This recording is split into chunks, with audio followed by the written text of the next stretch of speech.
welcome to Soul Play. Our guest today is Rachel Constantino, a nervous system regulation coach, breathwork therapist, and accredited EFT practitioner with over 13 years of experience. She specializes in helping her clients harness the power of the breath to cultivate emotional well-being and resilience so they can feel more empowered and at peace. Rachel's work centers on guiding individuals to rebalance and rejuvenate their nervous systems, fostering more ease and tranquility in their lives. She provides a nurturing environment for her clients to reconnect with their emotions and innermost feelings, supporting them in the release of past traumas and the embrace of a brighter future. In our engaging discussion, Rachel details the importance of creating safe spaces for people to move from their heads into their hearts, embracing all aspects of themselves to foster acceptance, compassion, and confidence. Rachel discusses the various modalities she utilizes like breathwork and EFT, emotional freedom technique, and the impact of these practices on emotional release, self-acceptance, and rewriting one's life story. The discussion also touches on the power of breath in regulating the nervous system, inducing relaxation or energizing oneself, along with a brief guided practice. Ultimately, Rachel's narrative is a testament to the transformative power of self-awareness, breathwork, and accessing one's inner strength, aligning with her mission to support individuals on their journey to joy and fulfillment. And without further ado, I welcome Rachel Constantino. Rachel, hello. Welcome to the show. Hello, Sarah. Thanks for having me. Thank you so much. It's such a pleasure to have you here. So let's get into it. At the top of the show here, I will have introduced you to our listeners, but if you don't mind taking a moment to introduce yourself and let us know why you're here. All right. Well, my name is Rachel Constantino. Why am I here having this conversation with you? I like the interpretation with guests. Take it as you will, but eventually get to why are you here on planet Earth? Why are you doing what you're doing? Okay. And what allows you to keep going, through the good, bad, and otherwise. Okay. Yeah. All right. So I believe that I am here to support people, but mostly women, on their journey. And I'm someone who carries a lot of joy and positivity and light, and I believe one of my reasons for being here is to help spread that and to help people tap into that space inside themselves. And so what I feel I'm here to do is basically hold and create safe space for people, mainly women, to move from the head into the heart and come into a space of acceptance for all that they are, for their whole selves, the good and the bad and the hard and the light. And from that space, learn ways to accept themselves fully and come into compassion so that they can step into confidence and shine their light out more and be a greater source of love and light, because I think we need more of that. And so I am honored to help people on that journey as well, of tapping in and shifting through and coming back to the joy inside of us, the acceptance, the peace. And that's why I'm here. I'm here to spread that message of love and to chat about different ways we can navigate this roller coaster of life. Ooh, wow. Yes. Much needed. We need spaces to be allowed to be Yes, that's it. who we are and tap into the things that are difficult to access on our own. It becomes so scary sometimes in our own internal cosmos. But before we get kind of deep into that, how did this journey start for you? What was your first experience with kind of going inward? Okay. Yeah, so I spent the first 20 years of my life like very, very in my mind. Very in mental spaces. I studied mathematics and chemistry in high school and university and found my worth almost through the mind. So I found that I was able to accomplish my goals quite easily and achieve things that I set out to do. But at a deeper level, I was deeply unhappy. I was deeply dissatisfied. I was unhealthy. I was overweight. I was depressed. I was using a lot of drugs and alcohol to cope. And I think it was like a blessing that I just was so miserable that I just had to get out of where I grew up. So me and my best friend just Googled where to move in your 20s to like have more nature and more fun and a good place to be in your 20s. And it led us to Austin, Texas. Wow, And it Google. What do you... Google, like everything we searched, like where to go, like Austin was on the list. Is this related to only America or from a global? Just in America. Okay, I was like, we wow. weren't ready to Google globetrot yet. Okay, thank you. But going to Texas, I like quit my job and went down there with like no plan. And then what organically ended up happening is I was just spending a lot more time in nature. Solo treks with friends, going to bodies of water. And this is when yoga really took off. Like I had been going to yoga classes here and there before the move, but I fully embraced the yoga culture in Austin. And so yoga, meditation, hiking, this all became a really important part of my life. And through this time of communing with nature, I found a lot more time to be quiet and to start quieting the mind that had been so active my whole life, and to start to feel more and to embrace emotions and beingness instead of activeness. And that's kind of where it all began. And after a few years of being there, I needed a bigger change, and that's what led me to move to Thailand. And a lot happened. Like moving to Thailand was a huge opening because my whole lifestyle changed, and it was like a fresh start. So I was able to rebuild my life in a way that really nourished me.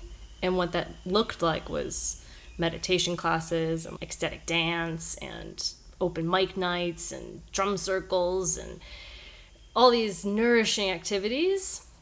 And breathwork was the gateway for me. When I started doing breathwork journeys, receiving them, it opened up a world that I didn't even know existed, where I could really let go of the mind at a conscious level and get to this deeper level through the breath, this deeper space.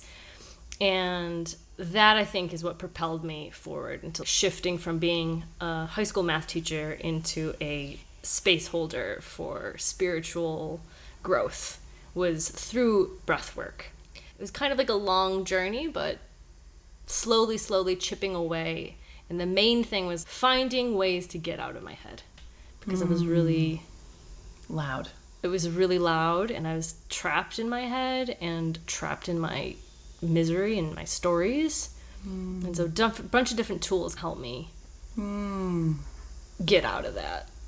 I hear you. Thank you so much for sharing. If I can offer, it sounds like what you're offering people is kind of how you discovered yourself, a variety of different modalities, because the answer isn't black and white. There's a huge gray zone, and it's beautiful to access these modalities in an intuitive way. I'd love to hear what it is you offer, like all the different modalities that have worked for you, but then also that you offer to some of your clients. Yeah, very, very curious, because I mean, in my own healing journey, I know it's not, okay, here's this one thing, you need to do this one thing, and then it'll all be okay. It'll all be great. Like, haha, right? Yeah. If there was a textbook to life, we wouldn't be searching. Yeah, exactly. So I think it's beautiful that you offer a variety of ways so people can access themselves. And could you elaborate? I hear you were talking about breath work, there's meditation in there, dance. Yes.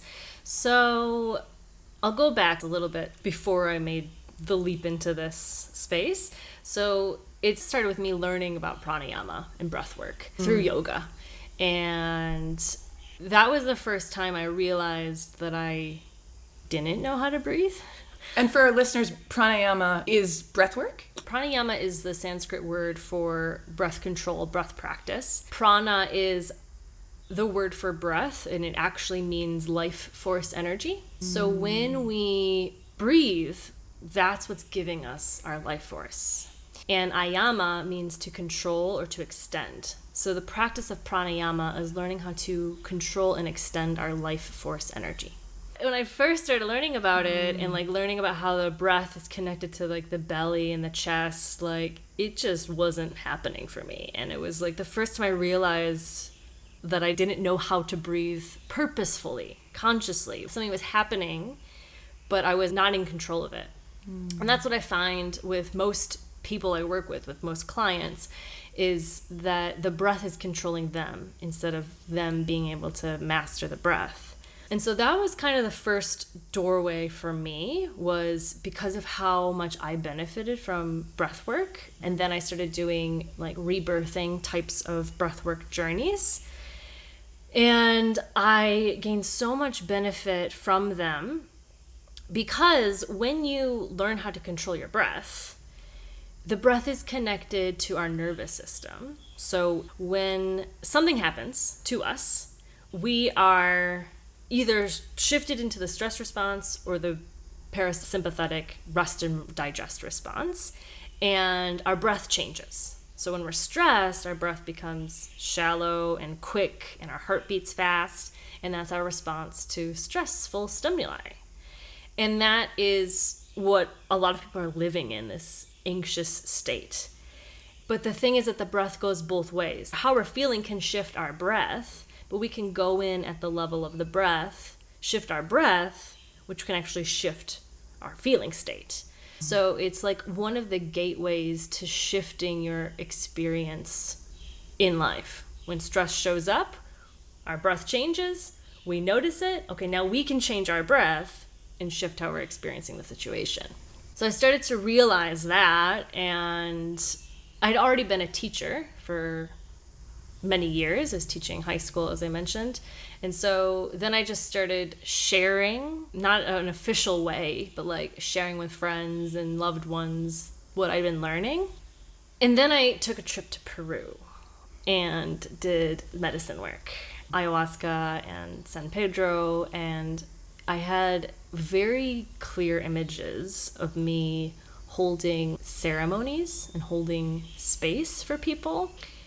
And I was very resistant to these images. I couldn't believe that that was my role, because I still felt so new to all of this. A bit of imposter syndrome, perhaps. Totally imposter syndrome. I was like, no way. How could I do that? Because I'd been going to all these events and attending all these amazing workshops and learning all this stuff from other people. But then to see myself in that role was like, yeah, right. Like this sense of disbelief. But then I stayed in South America for a while after that, and the universe just kept presenting me with teachers and lessons and tools. And by the time I got back to Thailand, I had a suitcase full of ceremonial cacao and a whole entire toolkit of modalities. And I was like, all right, let's share. And I ended up starting out as a cacao ceremony holder, like a cacao and connection. And inside of that space, I was teaching some breathwork techniques and some meditation techniques and energy shifting techniques and song and cacao. And that was kind of where it started. And I just kind of continued on that. And now I have a huge variety of modalities that I share.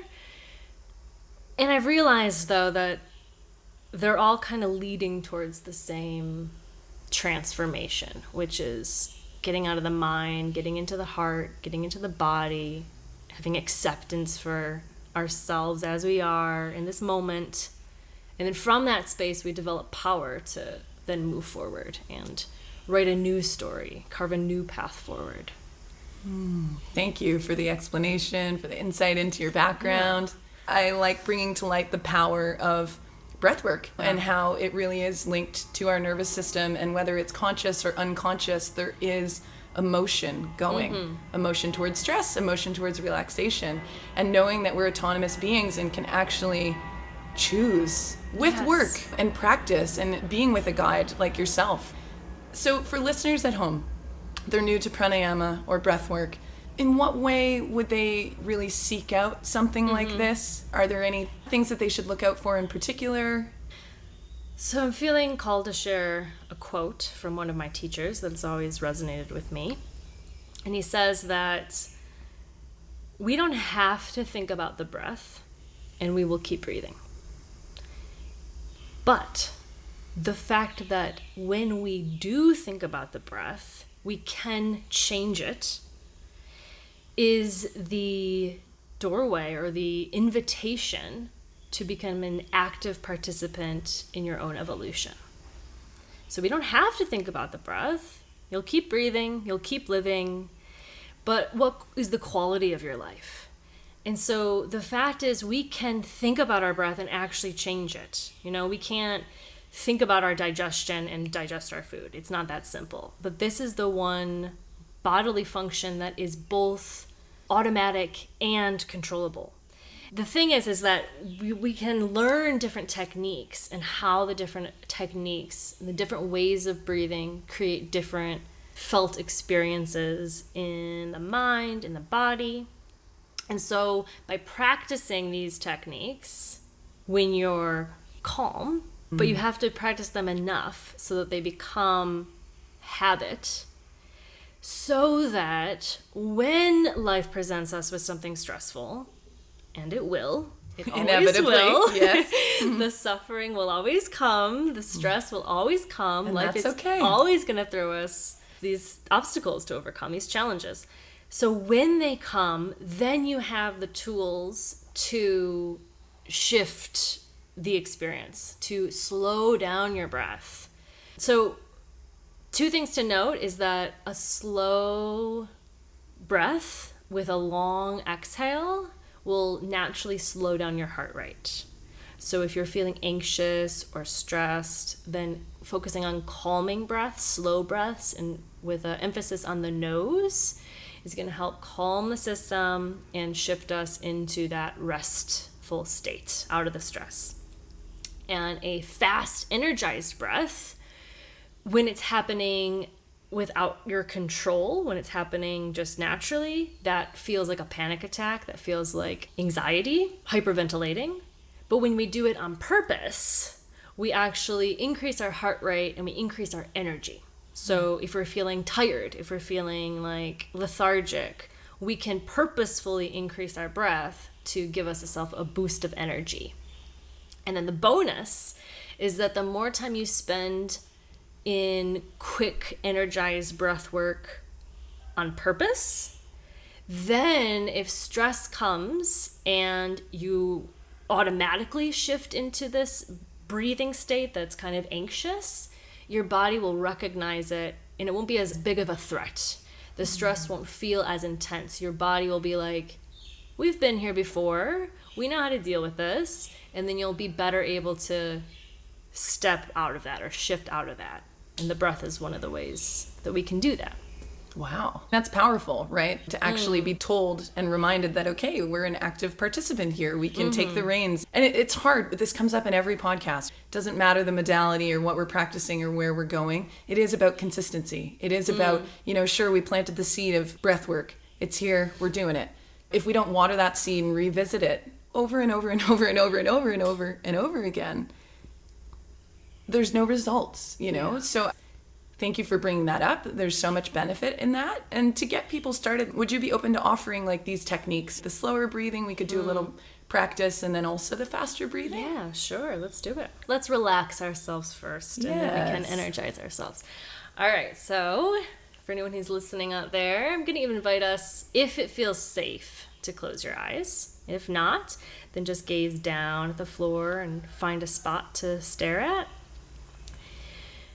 And just start by breathing in through the nose, fully, deeply, and sigh out the mouth. And you can let your sigh make noise or just be an exhale. Breathing in through the nose. Sigh out the mouth. And we'll just keep doing this, but nice and slow. Breathing in for a count of 4 or 5. And exhaling slowly as well. Because our slow breaths slow our heart. Inhale. A few more. Inhale.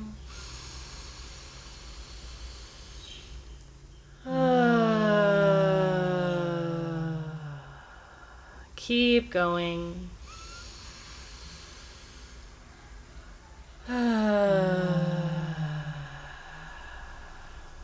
more time. Slow breath in. Big sigh out.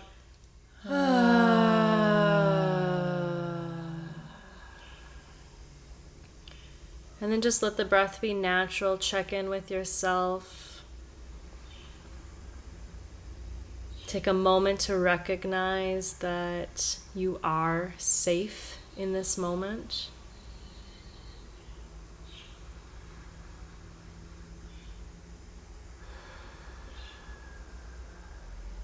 And the act of sighing, it happens naturally after a stressful event is over.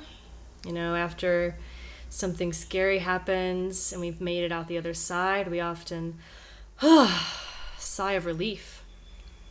So when we sigh on purpose, we're sending that message to our brain that we made it through. The stress is gone. We can relax. So let's do 3 more sighing breaths just to really feel that even deeper. 1 more breath in.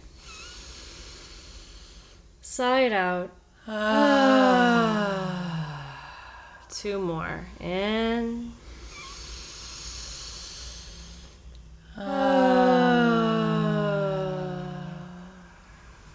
In.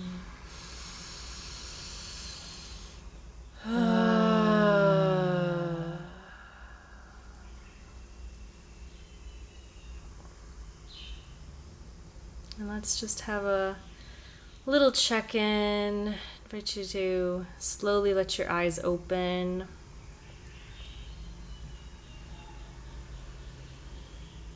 Take a moment to notice how you feel.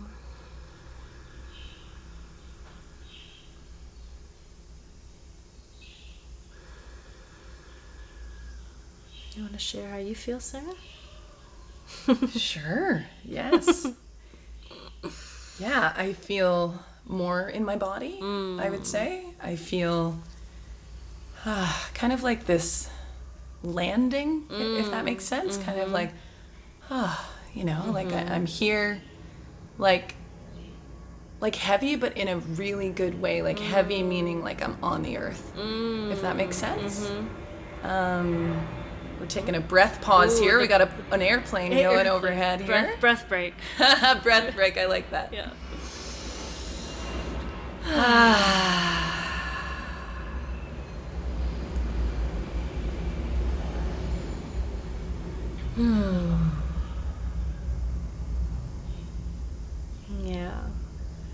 Yeah, I feel more grounded, I would say, and relaxed. Awesome. Yeah. Would love to hear how our listeners feel. What does this elicit for you all? I'm curious. Are these common things that... This is something I don't even remember when I learned that, but it's something I practice in my own work and in my own lifestyle. There are lots of different ways to create a relaxation through breath, but the main point is slow it down. Another tip is to count in for 5, count out for 5. That could be in through the nose, out through the nose, or in through the nose, out through the mouth. The emphasis on the nose, because we can control our breath more through the nose. We can slow our breath down. There's like a natural filtration system of our nose hairs that kind of slow down the breath and help it enter our bodies in a more slow, fluid way that actually calms the body more. When we count our breath, we basically give our mind a job to do, so it can't keep thinking about the stress. Can't keep thinking about whatever it is you're worried about, whatever that limiting belief is or that story that's not feeling good. When we count, we have something else to focus on, so we can kind of shut the brain off and calm down. Which is so needed. It's like a combination of these things, right? Should we energize ourselves? Let's. With some energy breath? All right, so the main pointers for energizing breath are we want to have more quicker paced breaths. This can be, there's different varieties, maybe through the nose, maybe through the mouth. Because that one was through the nose, let's do mouth just to mix it up. This is going to be similar to the breath I use in my breathwork journeys. It's like a form of controlled hyperventilation. We're like filling our bodies with more and more breath, more prana, more life force energy, which is going to stimulate our energy body. So if we're feeling really tired, this could be helpful. Like instead of an extra cup of coffee, can do some breath. Let's do it. All right. So again, we can close our eyes or keep your eyes open. And for this one, we're going to breathe in through our mouth like we're sucking air through a straw. And then our exhale is quicker than that sighing breath was. So it's like drinking the air in and then just letting it go, like we're blowing up a balloon and then just letting the air blow out of the balloon. And we find a nice rhythm, like in and out and in and out. So I'll guide you through it. Coming into your body for a moment. And for this, to take it deeper, you want to feel that your belly is inflating with the inhale. So let's drink in some life force energy in through the mouth. Let it go. Again.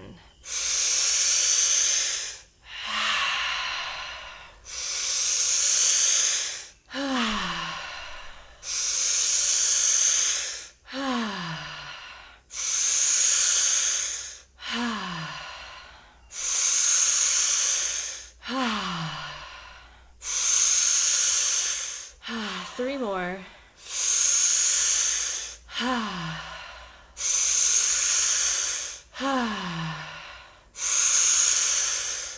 This time all the way in. All the way out. And then just again, feel inside. What's alive inside you now?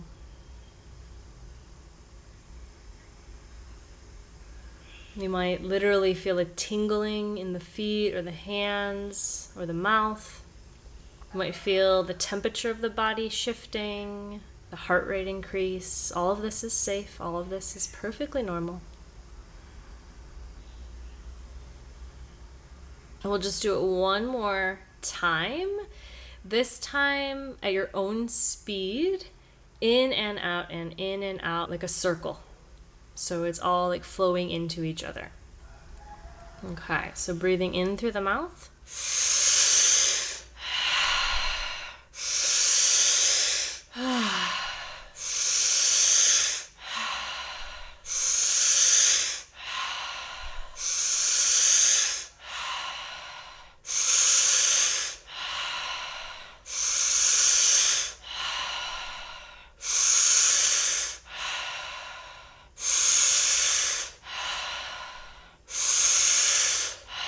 One more time.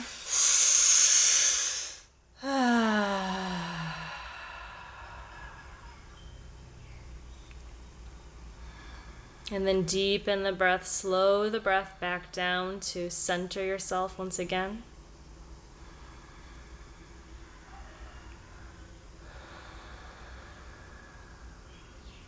And then slowly open your eyes when you're ready. How's that one? How are you feeling? Tingly. Tingly, yeah. I appreciated that language because I was already, my mind had already, how can I express this feeling? My eyes are closed, but rather than there being a bit of stillness, there's almost tingliness in my vision. Mm-hmm. Do you know what I mean? Mm-hmm. And yeah, more activated for sure. I remember doing this in yoga when I took my yoga teacher training years ago. It's like revitalizing, yeah, I would say. In the circular breath, it almost creates like a trance-like state. So once again, we're getting out of our mind. It's this repetition and this in and out, in and out. I like to think of it as like a pump. It's like flushing out the old energy and like flooding the fresh energy in. So it's like this literal release and bringing in the fresh energy, the fresh prana. So it's a great way to release the heaviness, the stagnation, the tightness. If you're not motivated, you got a lot to do and you can't find the motivation to get up, a few rounds of this type of breathing can really help. Big time. I can see that. And so going full circle here, you expressed your experience, but we have these limiting beliefs, these stories that are holding us down and taking us away from our full potential, blinding us in a lot of ways, right? And then using the language of after this activating breath, you're feeling re-energized. How does this allow us to let things go in terms of emotional healing? Can you give the listeners a bit of an example, a testimonial perhaps from one of your clients or your own personal experience? Like, how do we reconnect with our essence through breath work? Because it sounds very powerful, but if you could highlight an example, just so we can kind of paint a picture. I know that it's infinite possibilities, I imagine, but I'm coming to you. I'm very stressed. I don't resonate with my job anymore. I'm feeling really trapped in my social context. I'm unable to set boundaries, for example. I'm people pleasing, I'm accommodating, I'm feeling really weighed down in life. I'm baseline anxious and my nervous system is activated. This is one example, I think a common one in modern society sometimes, right? So I come to you for assistance. What does this look like, our journey together? Okay, yeah. So I find that's a very common narrative is like stuck in a limiting belief or story. And the thing about the mind is a muscle. So the more we work it out, the stronger it gets. And sometimes we're strengthening our mind in a way that maybe isn't supporting us. So if we tell the same belief over and over again, we deepen that. We deepen that within ourselves. So a lot of the work I do is actually helping people drop the story. So, and then actually the story, our thoughts create a sensation in the body. They create emotions. We should have a breath break. Thank you, airplane. Thank you, travelers. We get to have a moment of breath.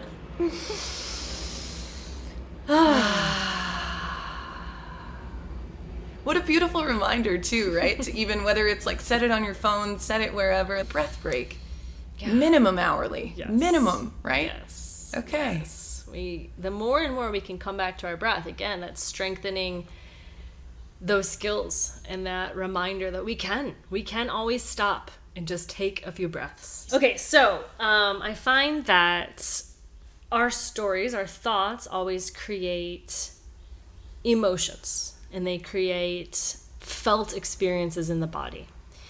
And so the thing that the breath work does, or one of the things, is it helps us get out of the mind and into the body, into the feeling center. And so if somebody's coming to work with me, the first thing we might talk about is what are those limiting beliefs that are recurring, just so we have an awareness of them.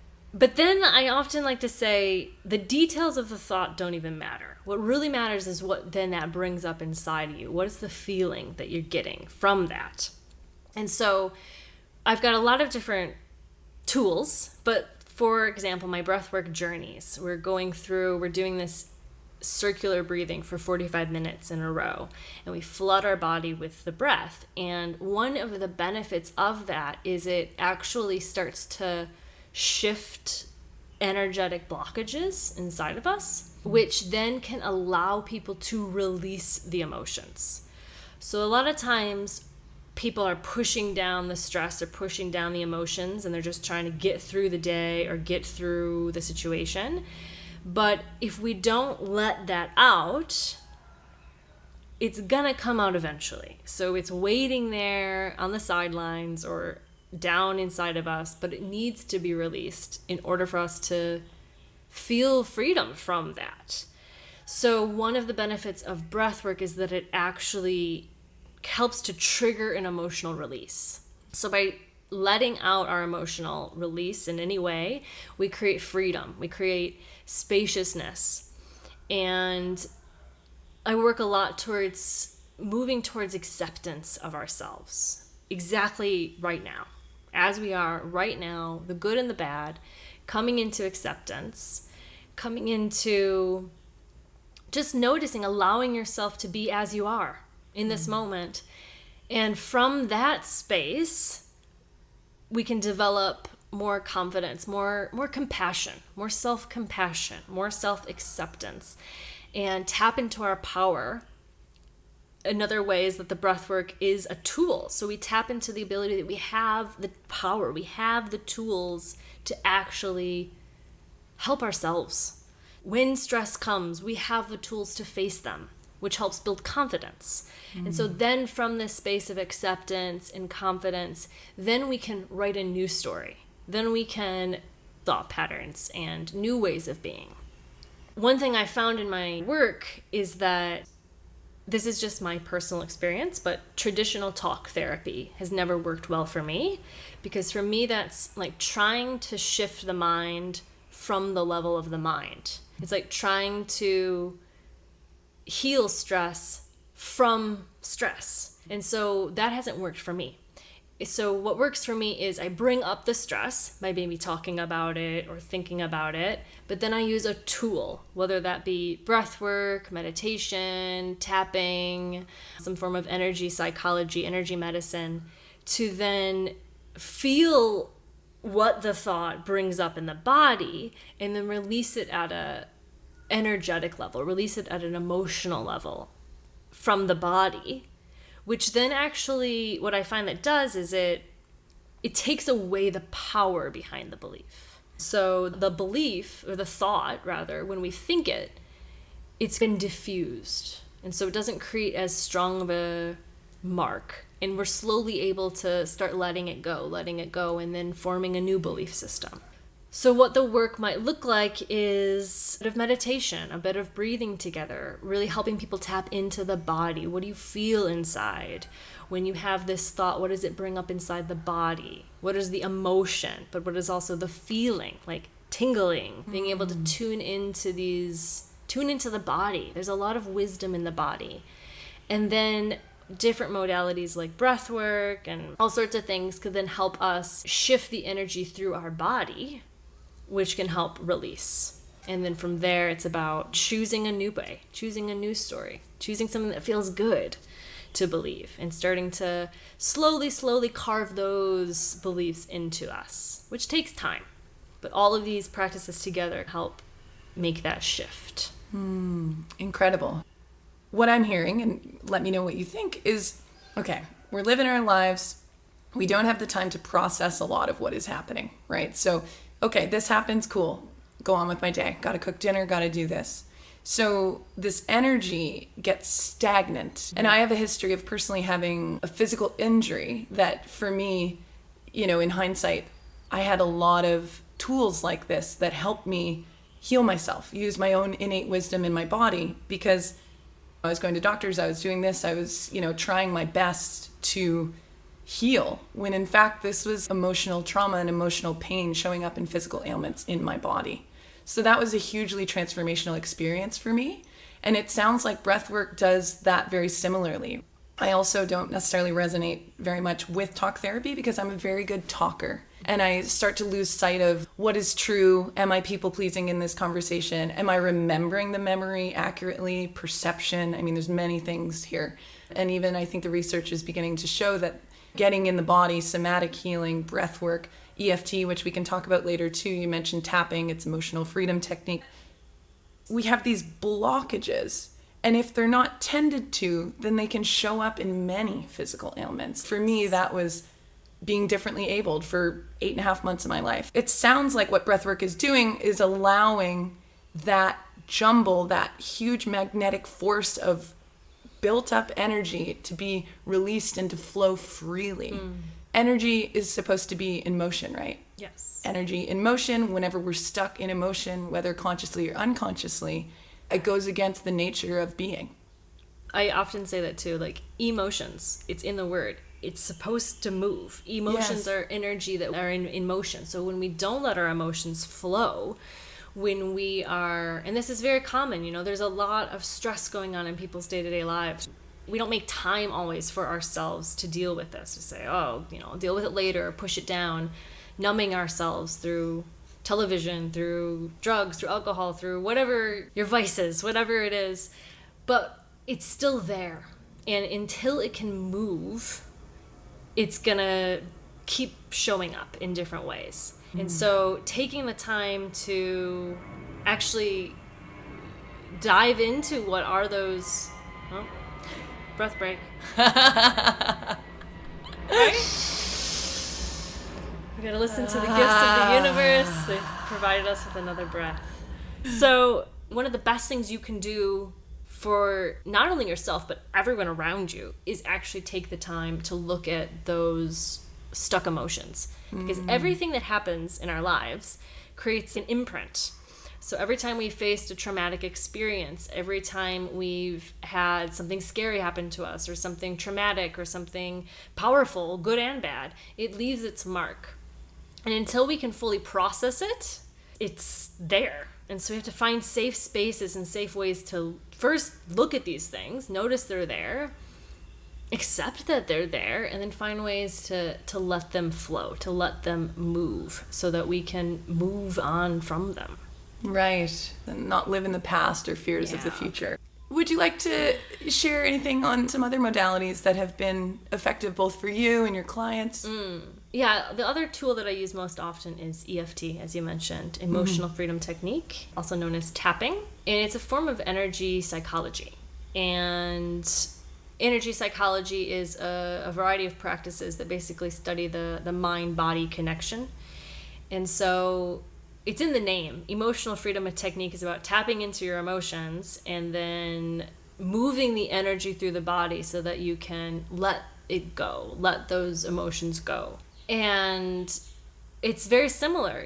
We come with a story, we come with what we think is the situation at the mind level. And I find a lot of people want to stay on the story. They're like, but this is the reality, this is the story. But the thing about reality is that it depends what lens you're looking through.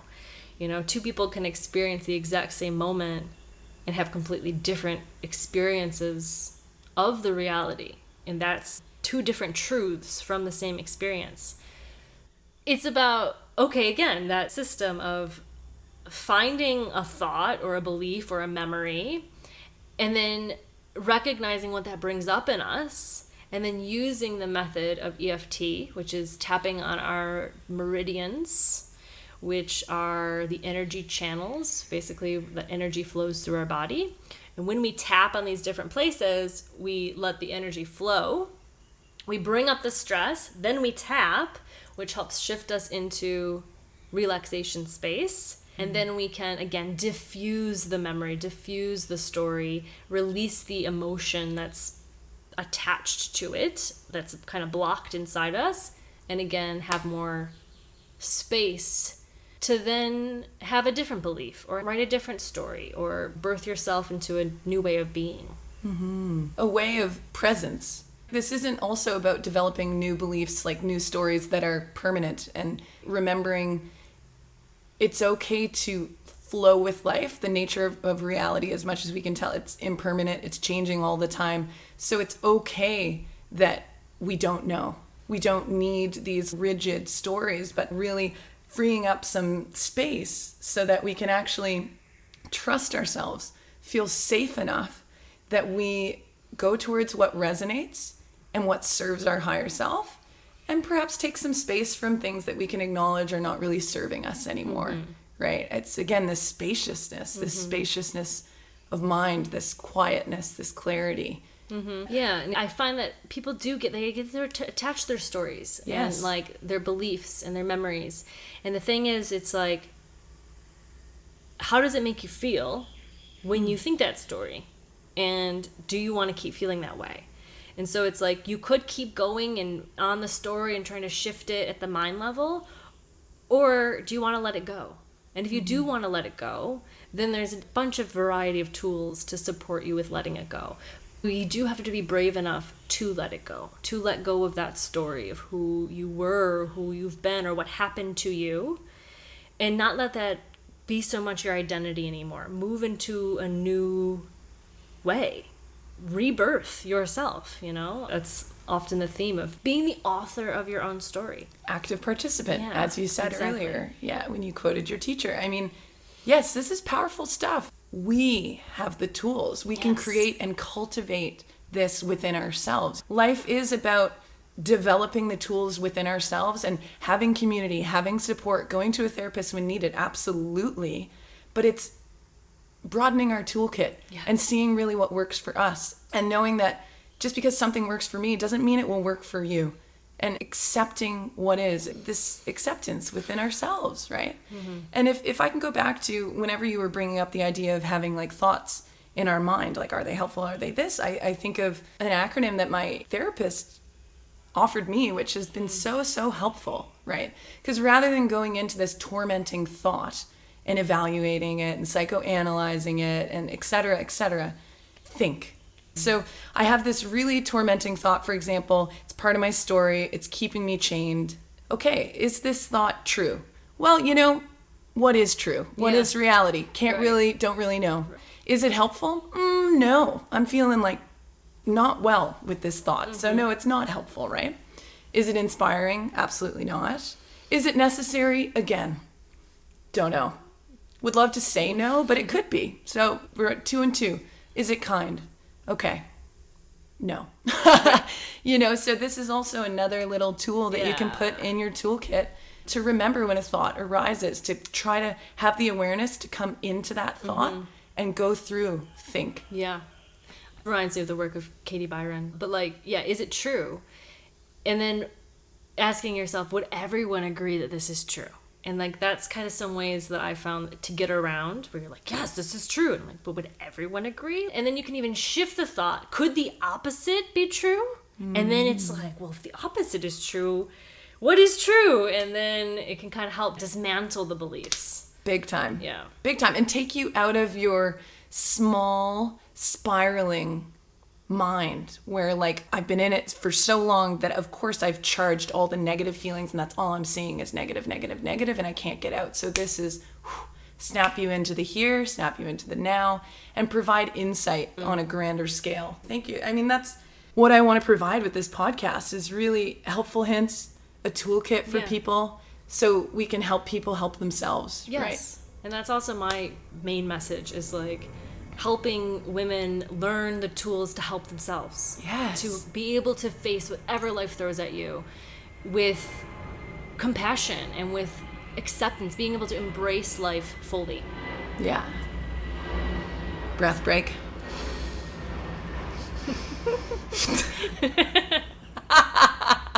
Laugh break. Oh. Yes. We have the tools. We all have the tools. We're all capable. And it's really easy to get lost inside our own stories, inside our own dramas. And that is not to say that life isn't stressful. It is. There's a lot of suffering. There's a lot of hardship. And it's about learning how to approach it with more grace and more acceptance, because our suffering comes when we resist what is. Yes. When we push it away, or when we try to hold on to it because we don't want it to go away, both of those are a form of resistance. And it's the resistance to what is that creates the suffering. So whatever happens, can you find acceptance in it? Can you find compassion for yourself in whatever you're feeling? And recognize that it's normal. It's normal to be unhappy now and again. It's normal to experience these hard emotions. But instead of wallowing it, instead of staying stuck in it and getting in deeper into that hole, do you have then tools to help you come back out and recognize what lessons are there to be learned inside of the suffering, inside of the darkness? It's because we were talking earlier, growth doesn't happen when you're comfortable. Growth happens from a place of discomfort. So when the suffering comes, when the discomfort comes, great, it's a doorway for growth. Are you willing to go into it? And do you have the tools to help you go into it and get out the other side even stronger? And so hopefully that's what we're doing here, is providing some of those tools. Absolutely. So Thank you. And I mean, it really is about remembering. We don't need to, rewrite everything. We just need to remember that we have the tools within ourselves rather than handing it outside. And again, ask for help, have a community, please have trusting, loving people in your life that you can call on. That's part of being human too. But remembering that our essence, our truth is accessible with these tools. And I think that's what soul play means, right? It's like we can access our essence and let our soul dance in the magic and the bliss and the beauty and the tragedy and the pain and the everything. These are all big words that have a lot of baggage on them. But if we erase duality, this is that, and like, you know, black and white and feminine and masculine and this and that and good and bad, and then it just creates more stories for what we are supposed to be gravitating to and what we're supposed to be avoiding, when in fact it's all okay. Yeah. We will suffer. It's about learning to suffer well. Yes. And to live well. Yes. Yeah. Wow. Yes. Wow. Woo! Who's with us? Woohoo! I think that's a beautiful place to kind of come to a close. What are your thoughts here? Yeah, I feel we've shared. I've shared. Yeah. If you could leave our listeners with one thought, message, or idea, what would that be?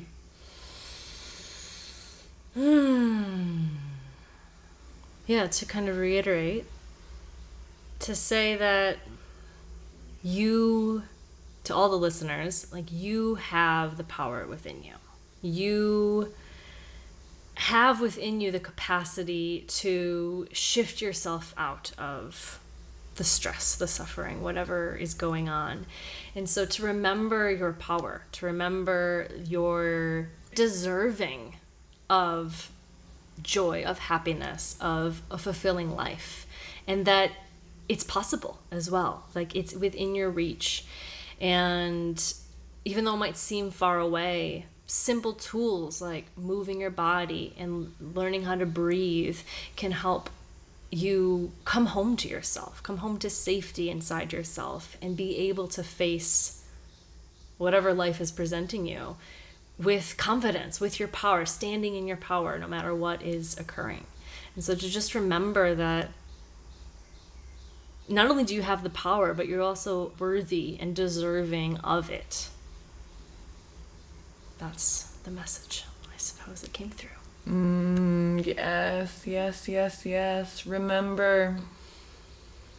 Beautiful. Rachel, where can people find you? So I have a website, rachelconstantino.com. I've also got a YouTube channel that I post different breathwork techniques and EFT videos and whatever I'm inspired to share.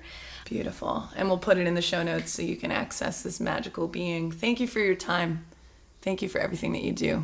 Thank you so much, Sarah. It's been a pleasure. That's it for today. Thank you for listening. I truly hope that today's conversation was valuable to you. To learn more about today's guests, including links and resources related to everything discussed today, visit the episode page at soulplaycollective.com. I'm so grateful you're here, and I'd love to hear your thoughts on the show. So don't be shy. Send in your comments and let us know how each episode is resonating with you. If you'd like to support the podcast, the easiest and most impactful thing you can do is to subscribe to the show on Apple Podcasts, Spotify, and on YouTube, and leave a review and/or comment. Sharing the show or your favorite episodes with friends or on social media is fantastic and super appreciated. And finally, for podcast updates, please follow us on Instagram at soulplay.collective and at Soulplay Collective on Facebook and YouTube. Appreciate the love and support. See you back here soon.